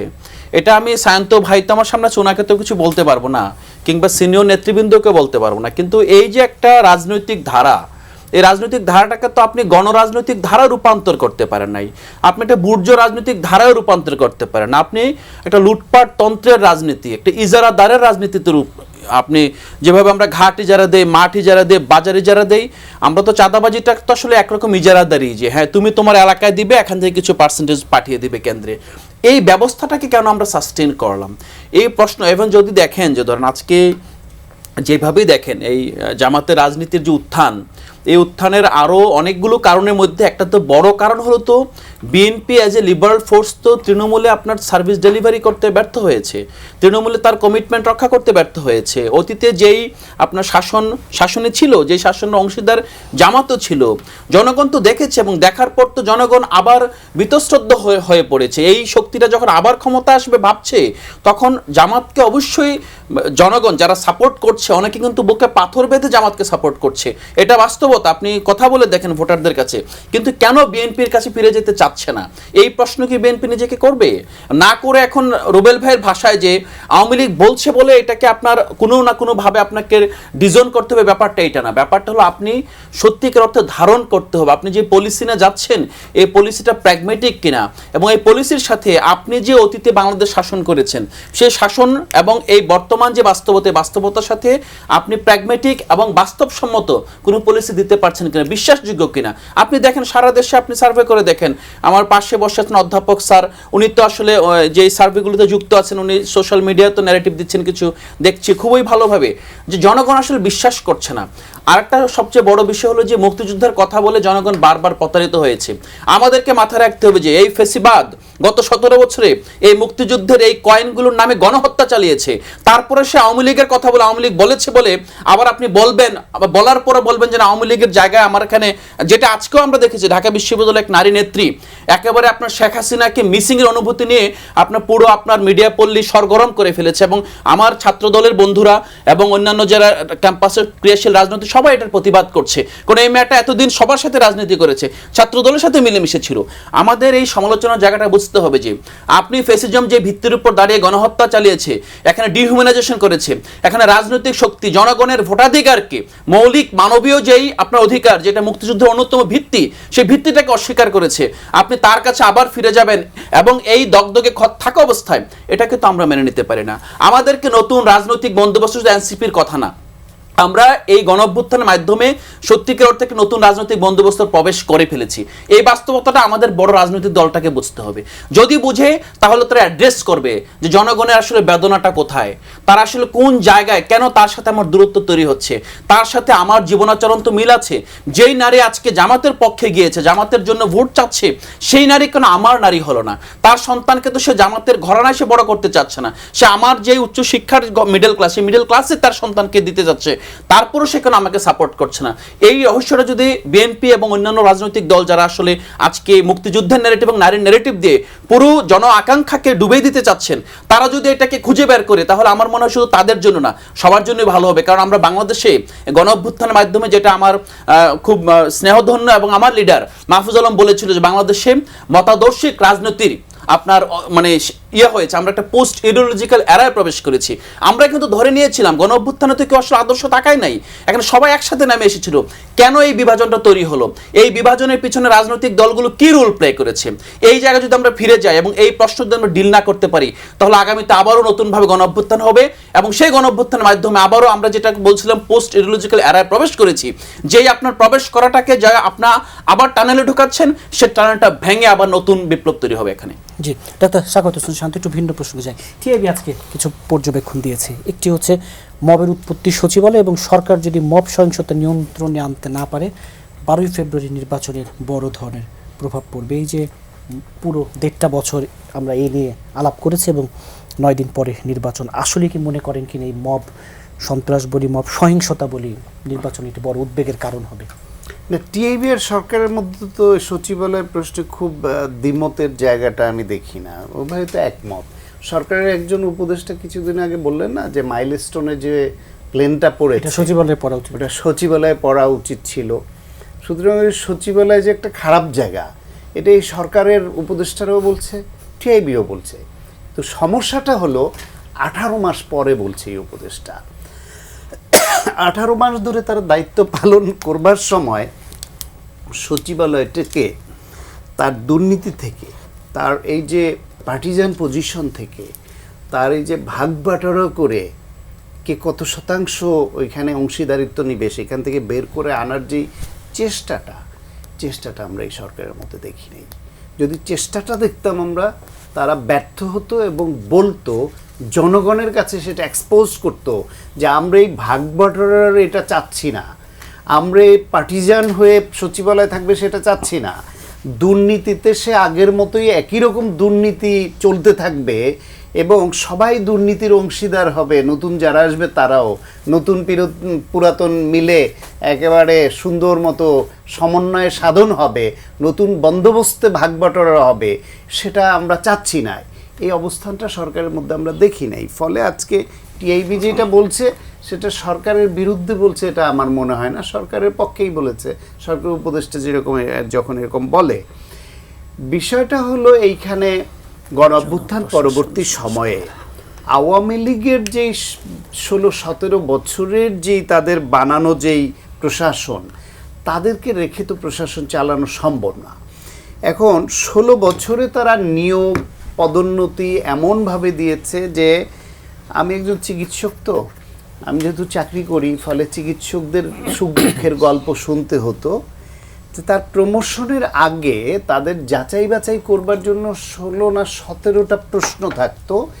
সে ছাত্র জীবনে কোন মেডিকেলে পড়াশোনা করেছে, সেইখানে সে কোন সংগঠনে যুক্ত ছিল, ছাত্রলীগের সঙ্গে ছিল কি, না থাকলে কোন সংগঠনে ছিল, তার বাপ দাদা 14 গোষ্ঠী চাচা মামা ফুপার কোনো নিয়ারেস্ট আত্মীয়র মধ্যে কেউ আওয়ামী লীগের বাইরে অন্য কোনো দলের সঙ্গে যুক্ত কিনা, তারপরে সে ওই সময় যেই প্রতিষ্ঠানে পড়তো সেই সময়কার ছাত্রলীগের প্রেসিডেন্ট এবং সেক্রেটারির প্রত্যয়নপত্র আনতে হতো, সে তাদের লোক ছিল কিনা। তাহলে একজন চিকিৎসকের বেলায় যদি এতটা যাচাই বাছাই হইতো, তাহলে ভাবেন অন্যদের বেলায় প্রশাসনে বা গুরুত্বপূর্ণ স্পর্শকাতর জায়গাগুলো কি হতো। এখন সেই প্রশাসন রেখে গণ অভ্যুত্থানের পরে তো সম্ভব না। এখন তাহলে 16 বছর আবার প্রতিপক্ষের যারা বা ভিন্ন মতের যারা, যাদের এই আওয়ামী লীগের এই ইয়েস স্যার বসের মধ্যে তোষার মধ্যে ঢুকে নাই, তাদেরকে আবার বাধ্যতামূলক হোক বা নানানভাবে অবসরে দিয়েছে, অথবা এক জায়গায় ডাম্পিং করে রেখেছে, একই পদে রেখেছে দীর্ঘদিন, কাজ না করতে করতে কাজ ভুলে যাওয়ার মতো অবস্থা হয়েছে। তখন আপনি এদের বাইরে থেকে কোত্থেকে কারে আনবেন? এনসিপি নতুন দল, এনসিপি করা লোক তো আর খুঁজে পাওয়া যাবে না। খুঁজে পেতে হলে হয় জামাত অথবা বিএনপির প্রতি সহানুভূতিশীল এরকমদেরকে খুঁজে খুঁজে বের করেছে, যে অতীতে অন্তত আওয়ামী লীগপন্থী না, হয় একটু নিরপেক্ষ ছিল, অথবা বিএনপির দিকে একটু বিএনপিপন্থী জামাতপন্থী, এটা করেছে। এর মধ্যে আবার যারা নতুন করে একটু ভাগবাটোয়ারার মধ্যে ঢুকতে চেয়েছে, এনসিপিও একটা স্টেক হোল্ডার হয়ে উঠলো, তাদের পন্থীও কিছু করতে এরে এখানে দিতে হবে ওইখানে দিতে হবে, সেই বিষয়গুলো আমরা দেখেছি। শুরুর দিকে এনসিপি যখন এনসিপি হয় নাই, তাদের ছাত্র সংগঠন ছাত্র হিসেবে তারা কিভাবে সচিবালয়টাকে নিজেদের একদম আবহের মধ্যে দখলে নিয়ে আসলো, সেটাও দেখেছি। কারণ ওইভাবে আনাতে একদিকে হলো যোগ্যতার বিষয় থাকে, অনেক দিন কাজ করার অভিজ্ঞতা না থাকার বিষয় থাকে, আর একদিকে হইলে এই যে ফ্যাসিবাদের গোষ্ঠীর হাতে উপরের কিছু বাদ দিল, বাকিরা তাদেরকে রাখতে হচ্ছে, তাদের ছাড়া চলবে কি করে। এইরকম একটা গোজামিলের একটা প্রশাসন, পুলিশ, সব কিছু চলছে। 18 মাসের আগের অভ্যুত্থানের আমার মনে হয় 17 মাস আগে আমি নিজে বলেছি যে 1 বছরে লাগে এসআই এবং কনস্টেবলের ট্রেনিং দিতে। তারা পুলিশ নিয়োগ দিয়ে প্রয়োজনে 6 মাস ট্রেনিং দেখ, আর বাকি 6 মাস ইন সার্ভিস ট্রেনিং ওই হিসেবে কাউন্ট করে দেখ। তবু গণ অভ্যুত্থানের পক্ষে বিপক্ষের যে যারা প্রত্যক্ষভাবে জড়িত তাদের বাদ দিয়ে দেশের মধ্যে মানবিক, ভালো, ভবিষ্যৎ পুলিশ যেমন আমরা চাই, তার উপযোগী পুলিশ তার এখন রিক্রুট করুক। করলো সরকার কিছুই করে নাই, প্রশাসনে করে নাই। এখন এই সচিবালয়ে গালি দিয়ে, টিআইবি গালি দিলেই কি হবে, উপদেষ্টা গালি দিলেই কি হবে? আমাদের এখন যা ঘটার ঘটে গেছে, এর মধ্য দিয়ে মোটামুটি গ্রহণযোগ্য, ইতিহাসের সেরা নির্বাচনের আশাও করি না আমরা, মোটামুটি গ্রহণযোগ্য একটা নির্বাচন হোক। নির্বাচন হলে জনপ্রতিনিধিদের দ্বারা রাষ্ট্র পরিচালিত হোক। তখন তারা যদি ভুল করে আমরা চাপ প্রয়োগ করতে পারবো, আন্দোলন করতে পারবো, প্রয়োজনে মধ্যবর্তী নির্বাচন চাইতে পারবো, কত কিছু চাইতে পারবো। কিন্তু ইলেকশনটা হওয়া দরকার। যে ইলেকশনটা হওয়ার পক্ষেই অনেক শক্তি ছিল না। এখন পরিস্থিতিতে পড়ে যখন এই সরকার রাষ্ট্র এগিয়ে নিতে পারছে না, তখন একটি ইলেকশন তাদের দিতে হচ্ছে। পরিস্থিতি বিবেচনায় ইলেকশনে আসলো, আসার পরে এই বাহানা ওই বাহানা, এই সুতা ওই সুতা, এই উল্টাপাল্টা কাজ করা, এই উল্টাপাল্টা কথা বলা, একটা এনার্কি তৈরি হবে, যাতে সব কিছুর মূলে হচ্ছে এই ইলেকশনটা তারা মন থেকে গ্রহণ করতে পারছে না। জি, প্রথমত ডক্টর আসিফ খান, আপনি কি তাই মনে করেন কিনা যে ইলেকশনটা মন থেকে না গ্রহণ করতে পারার কথা? একটু যুক্ত করতে চাই, পররাষ্ট্র উপদেষ্টা গতকাল বলেছেন যে 55% বেশি ভোট পড়বে। আমি জানি যে আপনাদের নানা গবেষণা আছে, আপনারা আসলে কি মানে ধারণা করছেন, আপনাদের গবেষণা কি বলছে যে কেমন ভোটার উপস্থিতি থাকবে, এবং টিআইবি যা বলছে মব এবং অন্যান্য বিষয়গুলো নির্বাচনে কতটা আসলে প্রভাব ফেলবে? আমি মবের বিষয়টা নিয়ে গিয়ে শুরু করি। মানে বেসিক্যালি আমরা যখন বর্তমান অবস্থাটাকে বিচার করি, আমাদের একটু ফেরত যাওয়া উচিত আগস্ট 5-এ। মানে কি ছিল, কারণ হচ্ছে যে আমরা আগস্ট 5 পরবর্তী সময়টাকে যদি আমরা বিচার বিবেচনা করতে চাই, কি ঘটনা ঘটলো, কোথায় গেল না গেল, তাহলে হচ্ছে আমাদের একটু বুঝতে হবে যে আগস্ট 5টা আসলে কি ছিল। আমি এটা বলি, কিছুদিন আগে BRAC institute of governance and development তাদের স্টেট অফ গভর্নেন্স রিপোর্টটা পাবলিশ করেছে, সেটা জুলাই পরবর্তী রিফর্ম রাপচার এটা নিয়ে। তো সেখানে কয়েকটা আর্গুমেন্ট ছিল। একটা ইন্টারেস্টিং আর্গুমেন্ট ছিল যে জুলাই এটাকে বর্ণনা করা হয়েছে রেভলিউশন বলে, নট রেভলিউশন, রেভলিউশন। এই অর্থে মানে ইটস এ টার্ম যেটা পলিটিক্যাল সায়েন্স ইউজ করে, এই অর্থে এটা আপরাইজিংয়ের চেয়ে বড়। মানে আপরাইজিং যদি হয় শুধুমাত্র ক্ষমতা থেকে কাউকে সরানো, সে অর্থে এটা আপরাইজিংয়ের চেয়ে বড়। আবার এটা ঠিক রেভলিউশন না। রেভলিউশন না এই অর্থে যে এটা সোশ্যাল স্ট্রাকচারে কোনো চেঞ্জ আনছে না, ব্যুরোক্রেসিকে টাচ করছে না, অর্থনৈতিক সেটাকে চেঞ্জ করছে না। এটা একটা খুব স্পেসিফিক গোল আছে। গোলটা হচ্ছে পলিটিক্যাল রিফর্ম। এই যে পলিটিক্যাল সেটেলমেন্টের কথা, পলিটিক্যাল স্ট্রাকচারে চেঞ্জ করা, পুরো জিনিসটাই ছিল হচ্ছে গিয়ে এটার উপরে ফোকাস করা। সো যে কারণে এটা ঠিক আপরাইজিংয়ের চেয়ে বড়, আবার রেভলিউশনের মতো হচ্ছে বড় নয়, মাঝামাঝি রেভলিউশনের জায়গাটায়। এটা কেন বললাম যে এইরকম একটা পরিস্থিতিতে প্রত্যেকটা দেশ এখন পর্যন্ত, ধরেন আরব স্প্রিং যে দেশগুলোতে হয়েছে, প্রত্যেকটা দেশ একটা ক্রাইসিসের মধ্য দিয়ে যায়। কারণ একটা ভ্যাকুয়াম তৈরি হয়, পলিটিক্যাল স্ট্রাকচারে কিছু নাই নতুন, এবং গ্রামসের করে এক্সপেকটেশনও বেড়ে যায়। হ্যাঁ, মানুষের এক্সপেকটেশনও বেড়ে যায়। সেটা একটা, যে গ্রামসের একটা কথা আছে যে এটা হচ্ছে এমন একটা সময়, উনি যদিও রেভলিউশনের পার্সপেক্টিভে বলেছেন যে ক্রাইসিসটা কেন হয়, because the old world is dying, পুরানা পলিটিক্যাল বন্দোবস্তটা মারা যাচ্ছে, and the new struggles to be born, নতুন কেউ জন্ম নিতে খুব কষ্ট হচ্ছে, ক্রাইসিসটা। এই সময় কি হয়, his point was now is the time of the monster. এই সময় হচ্ছে গিয়ে ওই খালি স্পেসে প্রচুর মনস্টার্স, যারা হচ্ছে জাস্ট তাদের শক্তিটা। তা আপনি যে মব বা এটার কথা বললেন, সেটা হচ্ছে সেই মনস্টার। এটা খুব স্বাভাবিক। এই ঘটনাটা আরব স্প্রিংয়েও হয়েছে, সেখানেও হয়েছে, যে আপনি যখন একটা খালি স্পেস পাবে এবং সেটাকে যখন কোনো গভর্নমেন্ট ঠিকঠাক মতো ম্যানেজ করতে পারছে না, তখন এই ধরনের রাইজ হওয়াটা খুব অস্বাভাবিক কিছু না। I will give credit to some extent যে এর মধ্য থেকেও আমরা রিফর্মের একটা আউটলাইন নিয়ে হচ্ছে গিয়ে চলে আসছি। কিন্তু এই যে ব্যাপারটা যে আপনি এই যে ব্যুরোক্রেসির কথাটা যে বলা হলো, I don't disagree, but at the same time যিনি বলছেন এবং যারা বলছেন দে শুড টেক রেসপন্সিবিলিটি। এই কারণে যে কোনো একটা ব্যুরোক্রেসি সে সরকারের সাথে তার অ্যালাইন থাকাটা খুব স্বাভাবিক একটা টেন্ডেন্সি। 5ই আগস্টের পরে বাংলাদেশের ব্যুরোক্রেসি ছিল সবচেয়ে ভালনারেবল অবস্থায়, কারণ সেও জানে সে আগের রেজিমের প্রতি সে হচ্ছে অনুরুক্ত, এখন হচ্ছে তার উপরে এক ধরনের প্রেশার আসবে। এখন আপনি কি করলেন, আপনি ব্যুরোক্রেসিতে কোনো ধরনের চেঞ্জ নিয়ে আসলেন না, বড় ধরনের কোনো চেঞ্জ আনলেন না, এবং আপনি রাজনৈতিক দলগুলোর উপরে ডিপেন্ড করলেন যে কথাটা বলা হলো যে কে বিএনপির কে জামাতের, এবং সেটা যখন আপনি করলেন, তখন আবার এদের মধ্যে যাদের এগেনস্টে বিভাগীয় মামলা আছে, প্রমাণিত মামলা আছে করাপশনের বা হচ্ছে গিয়ে নারী নির্যাতন, এরকম অনেক আছে, তাদেরকে আপনি অ্যাডমিনিস্ট্রেশনের মধ্যে কোঅপ্ট করে নিলেন।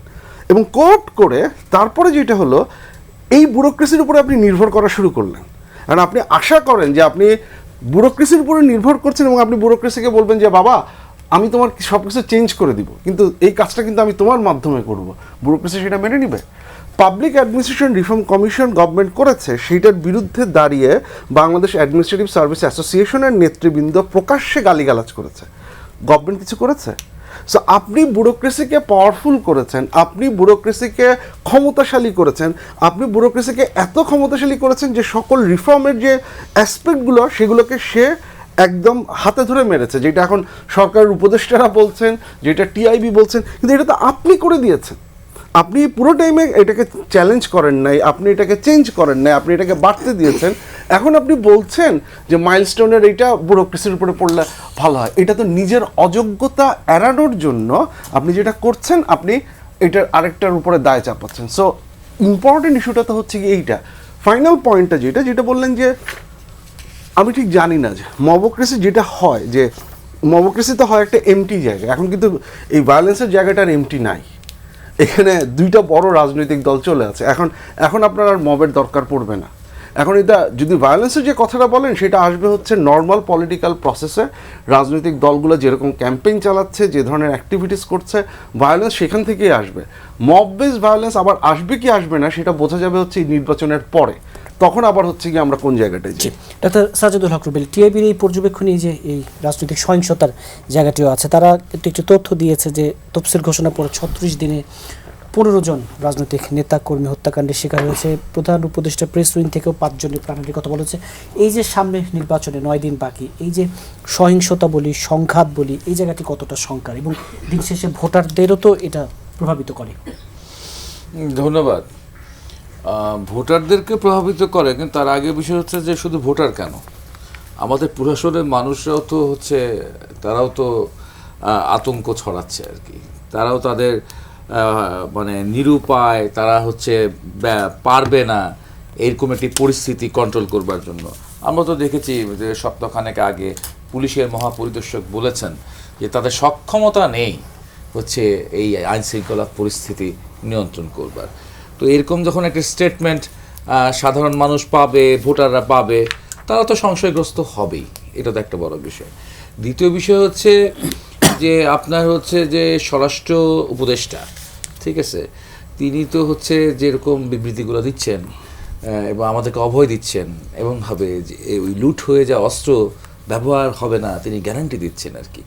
এই যে তিনি গ্যারান্টি দিচ্ছেন আধ্যাত্মিকভাবে, এটা তো জনগণের মধ্যে প্রথমে হাস্যরস তৈরি করছে, তারপর হাসাহাসি বন্ধ হয়ে যাওয়ার পর সে চিন্তা করা শুরু করছে তাইলে আমার ভবিষ্যৎটা কি, তাইলে কি কি ঘটতে পারে, তাইলে আমি কি নিরাপদ থাকবো কিনা, ভোট কেন্দ্রে যাব কিনা, এগুলো প্রশ্ন তখন তার মধ্যে হচ্ছে উদ্রেক ঘটতেছে আর কি। আর আরেকটি আলোচনা আমি স্যারের সাথে একটু কন্ট্রিবিউট করতে চাই আর কি, আমার কনসেপশন থেকে।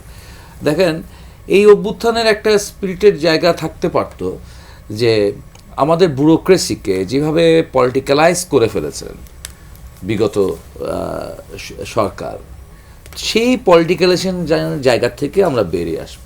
আমরা দেখেছিলাম, মানে ধরেন আমরা কখন বলতাম পুলিশ লীগ, ছাত্রলীগ, যুবলীগ, পুলিশ লীগ হামলা করেছে, ঠিক আছে।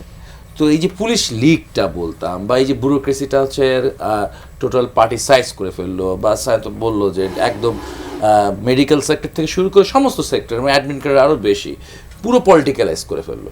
তো ব্যাপারটা দরকার ছিল এই পলিটিক্যালাইজড ব্যুরোক্রেসিকে ডিপলিটিক্যালাইজ করা, কিন্তু আমরা অবাক এবং হতাশার সাথে দেখলাম এটাকে ডিপলিটিক্যালাইজ করা হয়নি। হ্যাঁ, এখানে হচ্ছে আওয়ামী লীগের বদলে বিএনপি কে আছে খুঁজে বের করো, আওয়ামী লীগের বদলে জামাত কে আছে তাকে খুঁজে ফেলো। তাহলে আমি একবার পুলিশ লীগের কাছে মায়ের খাবো, আর একবার জাতীয়তাবাদী পুলিশ দলের কাছে মায়ের খাবো, আর একবার পুলিশ শিবিরের কাছে মায়ের খাবে জনগণ। এভাবে কিন্তু চলবে। পুলিশ রাষ্ট্রের, পুলিশ কোনো দলের না, ঠিক আছে। ফলে এই যে মানে জিনিসটাকে এইভাবে করে দেখার সুযোগ ছিল, সেভাবে করে আমার মনে হয় দেখার চেষ্টা করা হয়নি। আওয়ামী লীগের দখল থেকে আপনি হচ্ছে জামাতের দখলে গেছে, আওয়ামী লীগের দখল থেকে কোথাও কোথাও বিএনপির দখলে গেছে, বিসি থেকে শুরু করে একেবারে থানার ওসি, বিসি থেকে ওসি, সবটাই মনে হয়েছিল একটা দখলের খেলা। আওয়ামী লীগ যা করেছে সেই দখলদারিত্বটা অন্যরাই করেছে, তো হলোটা কি? জি, আলাউদ্দিন মোহাম্মদ, এই যে স্বরাষ্ট্র উপদেষ্টাকে নিয়ে কথা বলা হচ্ছে, স্বরাষ্ট্র উপদেষ্টা আজকেও বলেছে যে কেন্দ্র দখল করলে কেউ ছাড় পাবে না, সরকার নিরপেক্ষভাবে কাজ করছে। এবং আমরা এনসিপি নেতাদের মুখে এবং 11 দলীয় জোটের নেতাদের মুখে কিন্তু সাম্প্রতিক সময় এই ধরনের কথা শুনেছে যে কেন্দ্র দখলের এবং এক ধরনের কি বলবো ইলেকশন ইঞ্জিনিয়ারিং এর ইয়ে চলছে। সেই জায়গায় আপনারা 9 দিন বাকি, এখন কি ভোটের পরিস্থিতি আপনারা কেমন দেখছেন? শঙ্কার জায়গাটা এখনো কতটা রয়ে গেল? শঙ্কার জায়গাটা আমি এখানেই দেখতে পাচ্ছি। আপনি টিআইবি রিপোর্ট নিয়ে 3 জনকে ধরলেন, কিন্তু রিপোর্টে কি আছে এই কন্টেন্টটা প্রকাশ করলেন না। রিপোর্টে সেখানে যেই 5 আগস্ট পরবর্তী ভায়োলেন্সের তথ্য আছে, সেখানে 91% ভায়োলেন্স বিএনপির দ্বারা সংঘটিত হয়েছে, 20% আওয়ামী লীগের দ্বারা, 7% জামাতের দ্বারা, 1.2% এনসিপির দ্বারা, তারপরে জাতীয় পার্টি আছে, অন্যান্য পার্টি আছে। এত সুন্দর একটা তথ্য, এই তথ্যটাকে আড়াল করে আলোচনাটা শেষ হয়ে গেল, আমি অবাক হচ্ছি। এবং আমার কাছে মনে হয় এই জায়গাগুলোতে যদি আমরা অ্যাড্রেস না করতে পারি, তাহলে সত্যিকার অর্থেই আমরা যে টিআইবি রিপোর্ট নিয়ে কথা বললাম, স্বাভাবিকভাবে টিআইবির যিনি প্রধান, তিনি একই সাথে ঐকমত্য কমিশনের একজন গুরুত্বপূর্ণ সদস্য, এবং তিনি বাংলাদেশের এই পুরো রিফর্মে একজন আপনার শক্তিশালী চরিত্র হিসেবে কাজ করেছেন। সো তার এই রিপোর্টটার ভিত্তি অথবা রিপোর্টটাকে নিয়ে আসলে যদি আমরা তথ্যটাই আড়াল করে আলোচনা করি, তাহলে আমরা তো আসলে উদুর পিণ্ডি বুদুর ঘাড়ির ঢেকে দেবো। কারণ আমরা বারবার দেখেছি দঙ্গলের রাজত্ব তৈরি করেছে কারা, হ্যাঁ, কিংবা এই যে মববাজি কারা করছে, সহিংসতা কাদের দ্বারা হচ্ছে, কেন সরকার এই আইনশৃঙ্খলা পরিস্থিতি স্বাভাবিক রাখতে ব্যর্থ হয়েছে, তথ্যের দিকে তো আমরা তাকাচ্ছি না। আমরা যখন দেখি যে আমরা সবাই ন্যারেটিভ উৎপাদন করছি, যে আলোচনাটা এতক্ষণ হলো, তো এই বিষয়টা মনে হয় আলোচনা আসলে ভালো হতো। দ্বিতীয়ত আরেকটা বিষয় আমার গুরুত্বপূর্ণ, যেটা অলরেডি স্যার বলে দিয়েছেন, সেটা হলো যে এই যে ব্যুরোক্রেসি, জনপ্রশাসন সংস্কার প্রস্তাব যেই বিষয়গুলো আসলো, আপনারা দেখেছেন যে তখন পুরো আপনার সচিবালয়কে অবরুদ্ধ করে কারা রাখলো, এবং যার নেতৃত্বে ঘটনা ঘটেছে তিনি এখন কাকে সার্ভিস দিচ্ছেন, তিনি এখন কিভাবে প্রশাসনে হস্তক্ষেপ করছেন, সেই জায়গাগুলো দেখলে কিন্তু সেই জায়গাগুলোতে আলোচনা আসে। আমি বলছি না যে তিনি গুরুতর অন্যায় করছেন অথবা তিনি আসলে আপনার বাংলাদেশের, আমি এই ক্রাইমের জায়গাটা নিয়ে খুব বেশি বলবো না, কিন্তু আমাদের এই জায়গাটা অ্যাড্রেস করতে হবে যে এই বাধাগুলো আমরা দেখেছি এবং বাধাগুলোর পিছনে বড় রাজনৈতিক দলের সাপোর্ট ছিল, এবং তারা এটাকে সংস্কার হতে দিতে চায় নাই, বিকজ তারা মনে করেছে যে সামনে নির্বাচনে আমরা ক্ষমতা আসবো, এবং আমরা ক্ষমতা আসলে যদি আমরা এইটা সংস্কার হয়ে যায়, তাহলে আমরা আমাদের মতো প্রশাসন চালাতে পারবো না। এবং কিছু ক্ষেত্রে, এবং আমরা যখন প্রধানমন্ত্রী রাষ্ট্রপতির ক্ষমতার ভারসাম্য আরও কিছু মৌলিক সংস্কারের জায়গায় আমরা কথা বলছিলাম, তখন কিন্তু বারবার একটা আলোচনা আসছিল যে প্রধানমন্ত্রীর ক্ষমতা যদি এত কমিয়ে দেওয়া হয়, তাহলে কিন্তু রাষ্ট্র পরিচালনা করা যাবে না। মানে রাষ্ট্র পরিচালনার যে মডেল আমরা দেখেছি হাসিনার মডেল, ওই মডেলের যে রাষ্ট্রটা, আমরা তো এর বাইরের রাষ্ট্রটা আসলে দেখে নাই, তারা এর বাইরে যে এর পূর্বে যে রাষ্ট্র পরিচালনা ছিল সেইটাও তারা খুঁজে দেখে না, অথবা ইনোভেশন করে না, অথবা জনগণের আকাঙ্ক্ষা তারা খুঁজে দেখে নেই। তো এই বিষয়গুলো যদি আলোচনা আসতো, তাহলে আজকে স্বরাষ্ট্র উপদেষ্টার যে মন্তব্য সামনে নির্বাচনকে ঘিরে এই বিষয়টা অনেক সহজ হয়ে যেত। আমাদেরকে চোখ খুলে তাকাতে হবে। আমরা বুঝতে চাই যে বাংলাদেশের যে নির্বাচনটা হচ্ছে, নির্বাচনটা শুধু একটি দলের জন্য হচ্ছে না, নির্বাচনটা বাংলাদেশের জনগণের জন্য হচ্ছে। নির্বাচনটা কেবলমাত্র এটা হতে পারে বিএনপি অথবা জামাত অ্যালায়েন্সের ক্ষমতা আনার জন্য না। নির্বাচনটার মৌলিক উদ্দেশ্য হলো বাংলাদেশের জনগণ ফিল করুক সেই দেশের নাগরিক, তার ভোটাধিকার এখানে সুরক্ষিত আছে, এবং এই দেশের নাগরিক হিসেবে সেই দেশকে কন্ট্রিবিউট করতে পারে। বিদেশে যে বসবাসরত বাংলাদেশিরা আছে, তারাও ফিল করবে যে আমি বিদেশে থাকলেও আমি বাংলাদেশকে ওন করি, বাংলাদেশের নাগরিক, সেখানকার শাসন ব্যবস্থা, সে দেশ কীভাবে পরিচালিত হবে সেখানে আমার একটা স্টেক আছে। এই জায়গাটা যদি আমরা প্রুভ করতে চাই, আমরা তো জনগণের দিকে তাকাতে হবে। জনগণকে বাদ দিয়ে কিসের ভোট, জনগণকে বাদ দিয়ে আমরা কিসের রাজনৈতিক দলের ক্ষমতা হস্তান্তর কিংবা রিফর্মের কথা বলছি। তো সেই জায়গায় যদি আমরা মনে করি, আমাদেরকে দেখতে হবে যে এই সামগ্রিক যে ব্যবস্থা, এই ব্যবস্থা আমাদের দ্বৈততা এড়াতে হবে। আপনাকেও বলবো, আপনি যে প্রশ্নগুলো আপনি তথ্যটা যদি সাথে অ্যাড করে দিতেন, তাহলে আলোচনাটা অনেকটা সহজ হতো, এবং সায়ন্ত ভাইয়ের উচ্চ বাক্য অনেকটাই হয়তো বা একটু থেমে যেত, উনি হয়তো বা বিব্রত বোধ করতেন। এই বিব্রত বোধ করাটা ওনার জন্য দরকার, কারণ ওনাকে অ্যাড্রেস করলে তখন উনি বুঝবেন যে, এবং ওনার যেই, উনি তো বিএনপি করেন না, উনি বিএনপি সমর্থন করেন, এবং উনি সত্য কথা বলেছেন। উনি পূর্বে বারবার আমাদের সাথে যখন দেখা হয়েছে বলছেন তারা আসলে নতুন রাজনৈতিক শক্তি চায়, এবং এটা কেন চায়, যারা আসলে আপনার ভদ্রলোক মানুষ, যারা নতুন রাজনীতি চায়, রাজনৈতিক সংস্কৃতি পরিবর্তন চায়, তারা চায় যে প্রতিপক্ষ ভালো অস্ত্রগুলো মেলে ধরুক, তাহলে আমার দলের মধ্যে আমার শক্তির ভিতরে আমি ভালো অস্ত্রগুলোকে ব্যবহার করতে পারবো। কিন্তু প্রতিপক্ষ যখন আগুনের জোতা নিয়ে খেলতে আসবে, আপনি তখন রাবারের জোতা নিয়ে আপনি আপনার প্লেয়ারকে দিতে পারবেন না।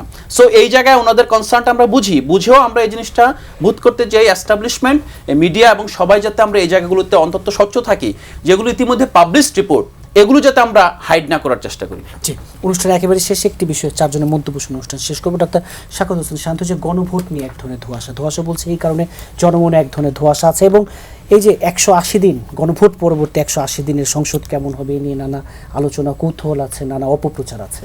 গণভোট এখন প্রচার যখন না হয়, অপপ্রচার তো হবেই। আপনি সাংবাদিকতা করেন, খুব পড়ালেখা করেন, জানেন। আপনি কি জানেন যে কতে 3-4টা জিনিস বলার পরে মানে বললো যে এই বিষয়ে কমিশন, এই বিষয়ে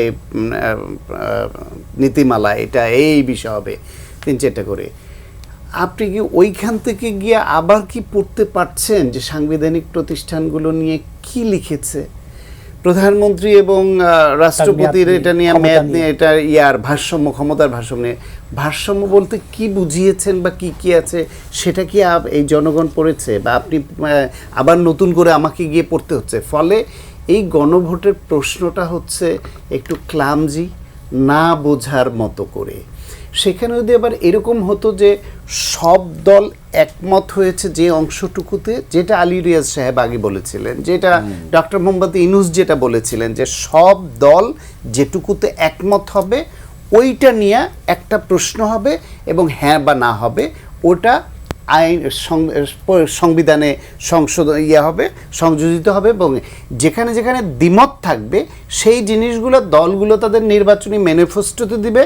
যে দল জিতবে ধরে নিতে পারে যে তারটা জনগণ গ্রহণ করেছে, কিন্তু সেইখানে না গিয়ে যে নোট অফ ডিসেন্ট দেওয়া বা ভিন্ন মতেরটা ভেতরে ঢুকিয়ে দিয়ে যে গোজামিলটা করলো, এবং 4টা ধারা দিয়ে যেভাবে দিল, আমি ওই 4টা ধারাই তো পড়ার জনগণ কোথায়? আমরা শিক্ষিতদেরই দেখি যে ওই 4টা ধারা পড়ে এবং তার বিহাইন্ড দ্য স্ক্রিনে আর কি কি আছে, কি কি সংস্কারের কথা বলা হয়েছে। আপনার ওই যে সাংবিধানিক প্রতিষ্ঠান যে গঠন হবে, কারা কারা থাকবেন, কারা কারা মত দিবেন, সেখানে কেন বিএনপির দ্বিমত, কেন কোনটায় জামাতের দ্বিমত, সেটা তো আসছে না। নারীর প্রশ্নে আপনার সংস্কার বলে একদম কেঁদে কেটে দেশকে বঙ্গোপসাগর বানায় ফেলছে। সেই সংস্কার প্রস্তাবে ওইখানে যে বলা হয়েছে যে 5% নারীকে নির্বাচনে অন্তর্ভুক্ত করতে হবে, একটা দল একটাও দিল না, এবং সেই দলের পাল্লায় পড়ে আমার প্রিয় ছোট ভাইয়েরা, তারা তাদের দলের যে যারা প্রমিজিং যে নারী নেতৃত্ব তৈরি হচ্ছিল, খুবই চৌকস শিক্ষিত, তারা এই দল ছেড়ে চলে যেতে বাধ্য হচ্ছিল। কেউ কেউ কোনো মতে এখন আছে এবং আল্লাহর কাছে প্রার্থনা করছে যে এনসিপি যাতে একজনও এমপি না হয় এবং জামাতের সঙ্গে থাকতে না পারে, তাইলে এই দলটা টিকবে এবং আমরাও টিকবো। আর ওরা এমপি হয়ে গেলে জামাত খেয়ে ফেলবে ওদেরকে, আমাদেরও আর এই এনসিপি করা হবে না। এই নারী নেতৃত্বের অবস্থা এনসিপির এই দুর্দশা হলো শুধু এই জামাতের খপ্পরে পড়ে। তারা গোবর থেকে পা বাঁচাতে গিয়া গুয়ের মধ্যে গিয়ে লাফ দিয়ে পড়ে। ডক্টর আসিফ শাহ, এই যে গণভোট নিয়ে যে কথা বলছেন, আমি গণভোটের আগে একটু I want to give credit to Alauddin, একটা খুব ভালো কথা, খুব গুরুত্বপূর্ণ পয়েন্ট রেজ করেছেন, and I think that's absolutely fair. মানে আমি ওনার অনেক কথাই আজকে যে খুব পছন্দ করেছি সেটা না, কিন্তু লাস্ট যে পয়েন্টটা উনি বলেছেন, অ্যান্ড আমি এটা নিয়ে আগেও কথা বলেছি, যে লাস্ট 15 ইয়ার্স একটা বড় যেটা সমস্যা ছিল, সিভিল সোসাইটি যেটা রাইট বা যেটা ঠিক সেই দায়িত্বটা পালন করেনি, এবং I don't think that civil society এখনো সেই দায়িত্বটা ঠিকঠাক, and that's a mistake that we made, এবং we have to be very clear that সেই মিস্টেক শুধু সিভিল সোসাইটি, মিডিয়া কেউই যেন সেই মিস্টেকটা যেন আবারও না করে। So I agree with you on that point, and I think that's very important. এটা আমাদের সবাইকে মনে রাখা উচিত। গণভোটের আমি সবসময় সংস্কারের পক্ষে, সো এভরিওয়ান knows that, যেটা ইম্পর্টেন্ট, বাট আমি এগ্রি এখানে কয়েকটা পয়েন্টে, যে এটা যে প্রচারের যে কথাটা উনি শান্ত ভাই বললেন, I absolutely agree। আমি তো এই অন্তর্বর্তীকালীন সরকার এটাকে যে প্রচার করার ক্ষেত্রে, দেখুন, মানে আমি যখন দেখি যে জনাব ওনাদের যারা সদস্য আছেন তারা বলেন কে এটার সাথে এগ্রি করবে না, সবাই তো উচ্চ কক্ষ চায়, সবাই এটা চায়। প্রবলেম হচ্ছে ওনারা যেটা বুঝতে পারছেন না, যেটা বিভিন্ন জায়গা থেকে যে আমি বুঝতে পারছি, যে মানুষ উচ্চকক্ষে যাওয়ার আগে গণভোটটা যে কী জিনিস, সেটা আমি কেন করছি, এই প্রশ্নটাই সামহাও আমরা তাদের বুঝাতে পারিনি। আপনাকে বেসিক থেকে শুরু করতে হবে, আপনাকে বুঝাতে হবে। আমরা যদি ঢাকায় বসে চিন্তা করি যে মানুষ আসলে উচ্চকক্ষ সবাই চায়, সো আমাদের উচ্চকক্ষ কি এই আলোচনা দিয়ে শুরু করতে হবে, আমরা আবারও একটা ভুল করতে যাচ্ছি। মানে there is a very good possibility যে গণভোট তারপরেও পাশ হয়ে আসবে, কারণ মানুষজন যখন বোঝে না তখন সে তার রাজনৈতিক দলের দিকে তাকায়, যে দল আসলে কি বলতেছে, তো সবাই হ্যাঁ পক্ষে আমি দিচ্ছি। কিন্তু যেটা সমস্যা হবে এই জিনিসটা আমার যদি ঠিক মনে থাকে যে 5ই আগস্ট পরবর্তীতে একটা আলোচনা চলছিল যে আমরা চাই সংবিধান নিয়ে মানুষ চায়ের দোকানে কথা বলুক, এই সংবিধানটা মানুষের হয়ে উঠুক। এটা কিন্তু আর মানুষের হয়ে উঠছে না। সো এইটা একটা বড় ধরনের সংকট তৈরি করবে যে আসলে যে এই সংবিধান আমি বানালাম এটা তো তারপরে আমার ইউটিলাইজ করতে হবে, সবাইকে তো জানতে হবে এটা দিয়ে কি হবে। So, ওই জায়গায় আমরা একটা বড় ধরনের সংকটে পড়ব। ডাক্তার সাজিদুল হক রুবেল, আপনি কোন জায়গাতে সংকট দেখেন গণভোট নিয়ে? হাতে একেবারে সময়। চাপিয়ে দেওয়া গণভোট, চাপিয়ে দেওয়া হ্যাঁ ভোট। ঠিক আছে, মানুষ বোঝে নাই, মানুষ চায়ও নাই। ঠিক আছে, কিন্তু যেটা মানুষ চায় না সেটাকে মানুষের চাওয়া বলে অ্যালিটরা অনেক সময় প্রচার করেন। অ্যালিটরা প্রচার করেন, গুটি কতক অ্যালিট যা ভাবেন তাই যে বাংলাদেশের মানুষ ভাবে, বিষয়টা তা না। আমাদের দরকার ছিল বাংলাদেশের মানুষ ভাবছে এটা কি সেটাকে তুলে নিয়ে আসা। কিন্তু যখন সরকারের কর্মকর্তা, কর্মচারী, মিডিয়া এবং সব কিছু মিলিয়ে এমন একটা পরিস্থিতি যে হ্যার বিরুদ্ধে না বললে তো আপনি ফেসিবাদের দোষর হবেন। আমরা কমিউনিস্ট পার্টি এই জুলাই সনদে স্বাক্ষর করিনি, কিন্তু আমরা সংস্কার চাই, সংস্কার চাই। কিন্তু আমূল সংস্কারের নামে এই যে গণভোটের নামে যে গণপ্রতারণা হচ্ছে সেটার ঘোর বিরোধী আমরা, এবং আমরা মনে করি এক্ষেত্রে ন্যায়ের পক্ষে আমাদের অবস্থান হবে। আলাউদ্দিন মাহমুদ, আপনাকে শুনে শেষ করবে যে গণভোটের নামে প্রথমত গণভোট আমাদের এনসিপিও তো ন্যায়ের দাবির পক্ষে প্রেক্ষিতে স্বাক্ষরই হয়েছে। করে নাই। আমরা স্বাক্ষর করিনি, কারণ আমরা চেয়েছিলাম এটা শুধুমাত্র একটা সনদ না হোক, এটা 3 জোটের রূপরেখার মতো আপনার বস্তাপচা ডকুমেন্ট হিসেবে না থাকুক। আমরা চেয়েছিলাম যে 11 মাস ধরে ঐকমত্য কমিশনে বিএনপি, সিপিবি, অন্যান্য রাজনৈতিক দল যেখানে আপনার আলোচনা করেছে, জনগণের সামনে রেখে রাষ্ট্রীয় টেলিভিশনে যেটা লাইভ সম্প্রচার করেছে, জনগণকে তাদের দায়িত্ব ছিল সেটা বোঝানো যে তারা কোন কোন জায়গায় আসলে নোট অফ ডিসেন্ট দিয়েছে, কেন দিয়েছে, জনগণের জন্য সেটা কেন ভালো, সেটা তারা না করে তারা যে সংস্কার বিরোধী একটা ওয়েভ এবং তারা যেই পুরনো সেটেলমেন্ট পার্টির ভিতরে রেখে দিতে চায়, এই জিনিসটা তো জনগণের কাছে যাওয়ার সৎসাহস তাদের নেই। না থাকার কারণে তারা এই বিষয়টাকে আপনার জনগণের কাছে জনগণ না জানুক এটা এখনো চায়। এবং দেখেন আপনার কতদিন পরে সে গণভোটে হায়ের পক্ষে অবস্থান নিতে হলো। দ্বিতীয়ত হলো আমরা মনে করি যে জনগণ যেই পরিস্থিতিতে বাংলাদেশে গণঅভ্যুত্থান হয়েছে, পরিস্থিতির পর জনগণের কাছে এটা একটা সুবর্ণ সুযোগ যে জনগণ সরাসরি রায় দিতে পারবে যে সে আসলে সংস্কারের পক্ষে, সে গণঅভ্যুত্থানের পক্ষে, অধ্যাপক ইউনূসের গৃহীত যে সংস্কারগুলোর পক্ষে কি পক্ষে না। এবং স্বাভাবিকভাবেই যেই পয়েন্টগুলোতে নোট অফ ডিসেন্ট দিয়েছে বিএনপির উচিত, যেহেতু বিএনপি এখানে বড় স্টেক হোল্ডার এবং তাদের নোট অফ ডিসেন্টের এগেনস্টে গিয়ে গণভোটটা হচ্ছে একরকম ধরে, যেগুলো কেন গণভোটে দেওয়া হলো, তাদের উচিত হলো ইশতিহার দেওয়া যে এই বিষয়গুলো আমি চাই নাই, যদি তোমরাও এগুলো না চাও তাহলে গণভোটে না ভোট দিও, তাহলে এটা প্রকৃত গণতন্ত্রের চর্চা হবে। বাট আমি ডাউট করি যে তাদের সে সৎসাহস নেই জনগণের কাছে বলা যে তারা কেন আসলে কোন বিষয়গুলো চাচ্ছে। আপনার আলোচনা যে বিএনপি শতকরা 90 ভাগের সঙ্গে একমত করার জন্য গণভোট যে হচ্ছে, বিএনপি শতকরা 90 ভাগের সঙ্গে একমত, তাহলে গণঅভ্যুত্থান আছে, তারা বলছে বিএনপি এখন নার পক্ষে বলুক। গণঅভ্যুত্থান কখনো এক জিনিস কেন, কখনো এক ইউনূসকে ইউনূস গণঅভ্যুত্থানের পরে নয়, ইউনূস গণঅভ্যুত্থান থেকে উঠে আসা বৈধ শাসক নয়। ইউনূসকে গণঅভ্যুত্থান থেকে আলাদা কিভাবে করবেন? ইউনূসের ভিত্তি কখনো এক নয়। সময় দেওয়ার জন্য ধন্যবাদ। আপনাদের দ্বিচারিতার জন্যই বারবার আসলে জনগণ রাজনীতি আপনাদের করতে হয়। গণঅভ্যুত্থানকারী শক্তিরা তার ব্যর্থতার দায় দায়িত্ব নেবে না।